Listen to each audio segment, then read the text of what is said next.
Njohurit dhe aftësit në lëmin e ekonomisë rreth 100 nxënës të shkollave të mesme në nivel vendi i shpalosën në raundin kombëtar të Olimpiadës së Ekonomiksit. Disa prej nxënësve që morën pjesë të shtunën në të tretën garë të kësaj natyre e kualifikuan Olimpiadën si mundësi për të fituar përvojë për të ardhmen. Janë të rëndësishme mjaftueshëm për shkak që e kena një eksperiencë të re dhe më animu edhe më lart nëse dojna më orientu dikon.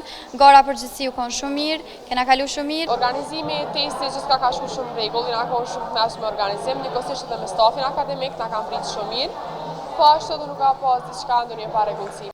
Më të dalluarit e këtij rundi do t'i nënshtrohen më pas edhe një testimi tjetër ndërkombëtar, e pas tij 5 më të mirët do ta kenë mundësinë që ta përfaqësojnë Kosovën në finalen ndërkombëtare, e cila do të organizohet në Athinë të Greqisë. Maspori në nivel personal është goxha e rëndësishëm se ku marr maspori me testu veten apo di, edhe me po çush jam, po edhe me mujt me përfaqësu Kosovën në Greqi edhe po ashtu edhe shkollën teme. E Alma Bajramaj, përfaqësuese e Institutit Rinvest, që është organizatore e Olimpiadës, theksoi se interesimi i nxënësve për pjesëmarrje në këtë testim po rritet nga viti në vit.